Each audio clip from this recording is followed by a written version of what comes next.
La chronique santé.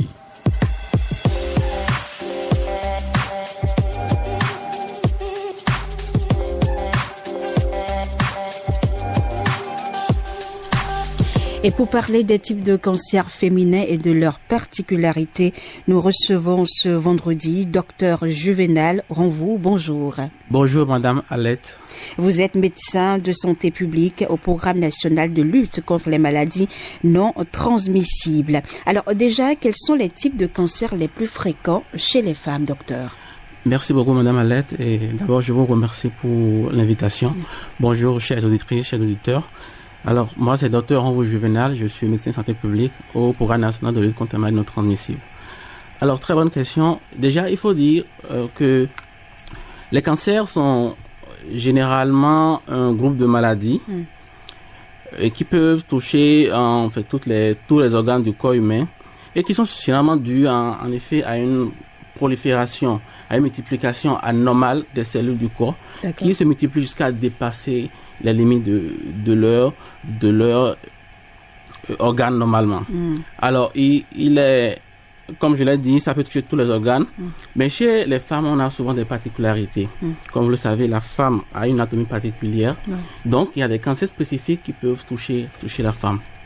Et généralement, on a beaucoup de cancers, les cancers du sein, les cancers de l'utérus, les cancers de l'endomètre, les cancers de l'ovaire, les cancers du vagin, les cancers de la vulve. Mais généralement, selon les statistiques, on sait que le cancer du sein et le cancer de l'utérus sont les cancers les plus fréquents chez les femmes, surtout au Bénin. Troisième position, on trouve les cancers de l'ovaire. Donc, on va dire qu'au Bénin, nous avons deux types de cancers qui sont fréquents, à savoir les cancers du sein et les cancers de l'utérus. De l'utérus, d'accord. Alors, lequel de ces cancers, je vais dire, présente le plus faible taux de mortalité et lequel présente le plus fort taux maintenant de mortalité dans notre pays? D'accord. Dans notre pays, on a une particularité. Sinon, on va dire, dans le monde, le cancer du sein est le cancer qui présente la plus forte mortalité en termes de décès. Quand on parle de mortalité, c'est le nombre de décès qui est dû à cette maladie chez les femmes. Donc, c'est le cancer du sein qui vient en tête. Même dans notre pays, c'est pareil. Mais pourquoi, justement? Alors, le pourquoi, on va pas... Il y a plusieurs raisons. Il y a beaucoup de facteurs parce qu'il y a beaucoup de facteurs qui favorisent ce type de cancer généralement.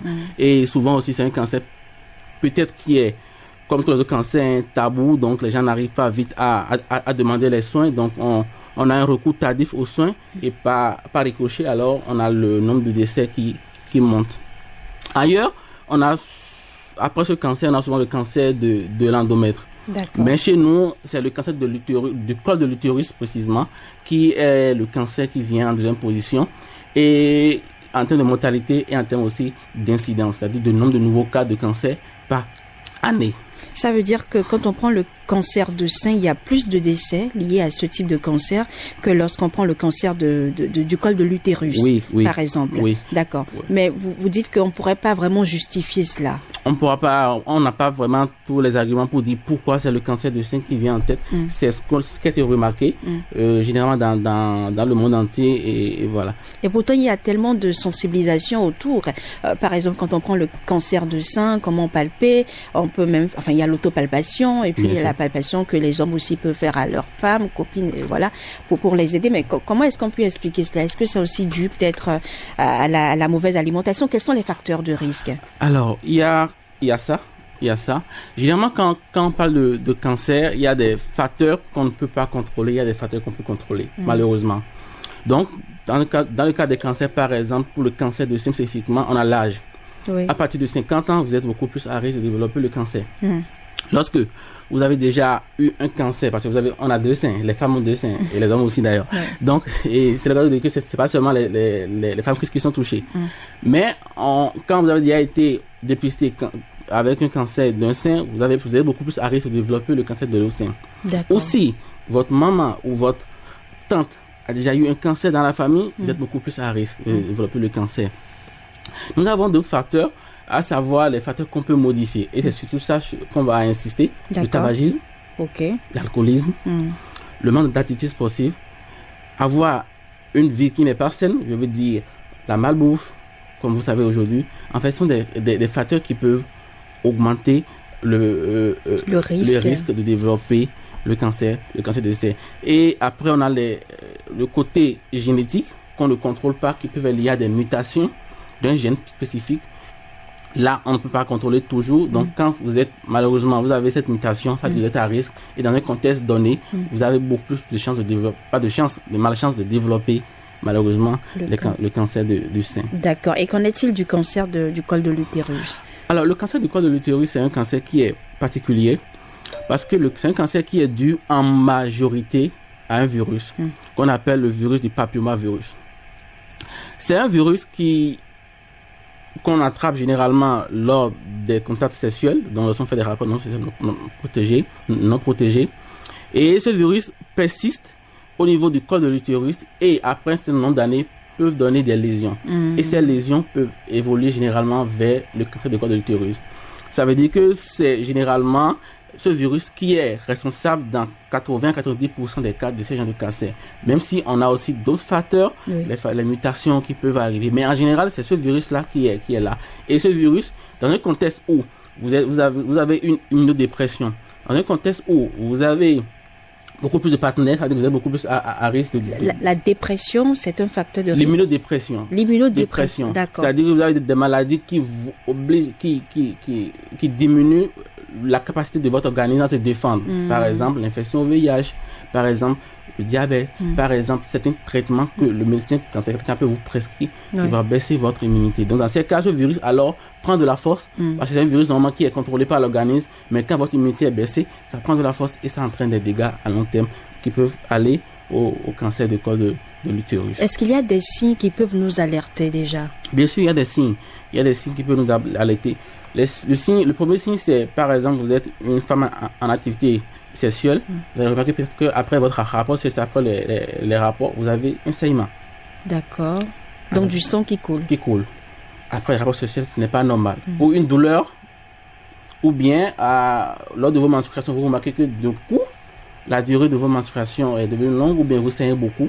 C'est des signes qui peuvent alerter pour vous dire, on doit aller chercher qu'est-ce qui se passe. D'accord. C'est vrai que nous ne souhaitons pas alarmer quand même les populations, les auditeurs, mais les informer, leur faire prendre conscience d'une réalité commune où la prévention est primordiale, je pense, est nécessaire. Vous parliez tout à l'heure plutôt dans le cas du cancer de sein qu'il y a l'alimentation, oui. qu'il faut revoir, zéro tabac, zéro alcool. Est-ce que dans le cadre du cancer de l'utérus, c'est la même chose? Alors, dans le cadre du cancer de l'utérus, ces conseils sont valables aussi. Ils sont valables pour tous les cancers, sont valables pour tout ce que nous appelons les groupes des maladies non transmissibles. Parce que c'est sur ces facteurs-là que nous ne pouvons intervenir. Il y a des facteurs par génétique, on ne peut rien faire. On ne va pas retourner voir le bon Dieu pour dire bon Dieu, mais pourquoi toi tu m'as filé ce gène? Non. Par contre, on peut agir sur ce qu'on nous faisons. On peut se dire, ok, chaque jour, je fais 30 minutes d'activité sportive. Je contrôle ce que je mange. C'est votre téléphone. Voilà, mais merci. Je contrôle ce que je mange. Oui. Donc, je réduis le sucre, je réduis le sel, je réduis le gras. Si possible, je fais zéro alcool, zéro tabac, ou je réduis vraiment la quantité de consommation de ces éléments. Et voilà. Et le stress aussi, il faut apprendre à gérer le stress au quotidien parce que le stress permanent favorise la survenue de beaucoup de maladies non transmissibles. Par contre, dans le cas du cancer du col de l'utérus, comme je l'ai dit, c'est un virus. Donc, dans ce cas, nous invitons généralement les femmes à aller se faire dépister. Et dans ce cadre, aujourd'hui, je fais un pas ricochet. Nous avons un projet actuellement en cours au Bénin, qui est piloté par le ministère de la Santé. Le projet SUCCESS, qui est un projet qui vise à favoriser le dépistage et la prise en charge des lésions précancéreuses du cancer du col de l'utérus. Et c'est un projet actuellement qui est en cours, déjà en cours dans 2 départements, le littoral et le Borgou, dans 11 centres en général. Donc, les femmes sont invitées à se rendre dans ces centres-là, à faire le dépistage gratuit. Donc, avec des tests, on peut détecter ce virus-là, aller voir s'il y a des lésions et vous traiter gratuitement. Dans le cadre du cancer de l'utérus. De l'utérus, d'accord. Vous parliez tout à l'heure du stress qui est aussi un facteur de risque. Comment on arrive justement à gérer le stress, notamment dans le milieu professionnel, même dans notre vie familiale? Alors, il faut apprendre à lâcher prise. C'est ce que je conseille aux gens. On peut pas tout gérer, on peut pas tout justifier, on peut pas être bon tout le temps, on peut pas tout le temps avoir la chance, donc il faut apprendre à relativiser les choses, à lâcher prise. Docteur Juvénal Renvoux, vous êtes médecin santé publique au niveau du programme national de lutte contre les maladies non transmissibles. La prise en charge de ces 2 types de cancers chez nous au Bénin, ça se passe comment? Alors, si on prend l'histoire de notre pays, aujourd'hui, le Bénin a beaucoup évolué. On n'a pas tout ce qu'il faut, mais on a en général la majorité de ce qu'il faut. Le plus important, il faut qu'on arrive déjà à dépister tôt ou à détecter tôt les maladies. Donc, nous invitons. C'est pour ça qu'il y a ce mécanisme-là, l'autopalpation, les communications qui circulent un peu partout. Inviter les femmes à faire l'autopalpation, à faire un bilan de santé, faire la mammographie ou bien l'échographie mammaire en cas où il y a des signes, consulter. D'accord. Le bilan de santé, c'est à la fin de chaque année? Chaque année, les conseils de façon à la fin de chaque année, vous allez voir votre médecin. En fonction de votre histoire dans la famille, de votre âge, le médecin va vous dire quels sont les bilans qu'il faut vous faire. D'accord. Est-ce que dans le cas du cancer du col de l'utérus, puisque le cancer du sein, on en parle beaucoup, mais du col de l'utérus, pas vraiment, enfin, selon moi, vous pouvez peut-être démentir, j'en sais rien, mais est-ce que la prise en charge, elle est gratuite ou elle est élevée? Comment ça se passe? Est-ce qu'on peut en guérir? Alors, c'est même l'un des rares cancers qu'on peut même prévenir. Je vais plus loin. On peut prévenir ça. Parce qu'on a dit que c'est dû généralement à un virus. Oui. Et contre ce virus, il y a un vaccin qui est disponible. D'accord. Qui, pour le moment, n'est pas encore entré dans la gratuité, mais le Bénin est en train de se préparer pour lancer la phase de ces vaccinations-là. Donc, quand on est vacciné contre ce virus-là, on ne développe pas généralement le cancer.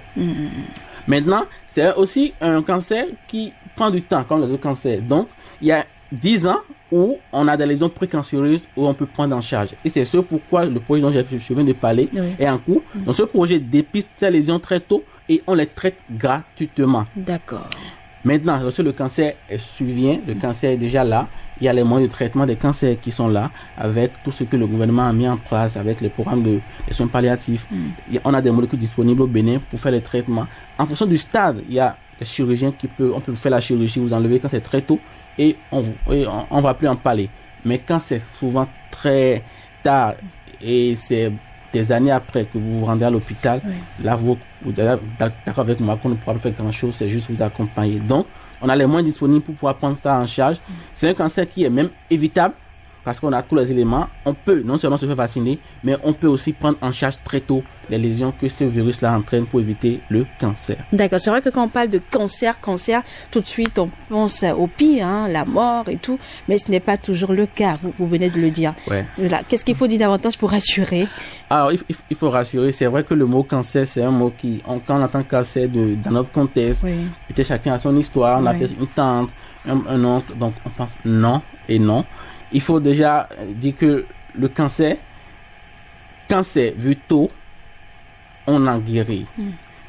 C'est lorsqu'on a honte de se rendre à l'hôpital, lorsqu'on traîne, que tardivement on a des complications qu'on ne peut pas gérer. Mais on rassure les gens aujourd'hui que dans nos pays, peu importe votre cas, vous avez le soutien psychologique qu'il faut, vous avez le soutien nutritionnel, les accompagnements par les médecins compétents pour vous accompagner par rapport à votre maladie jusqu'à ce que vous ayez guérison. D'accord. J'ai mon réalisateur Ali Adile qui prend de la bonne bouillie chaude là-bas avec du bon de corps. Ça, c'est quelque chose qu'on peut prendre le matin. Vous parliez tantôt du sel et du sucre qu'il faut réduire.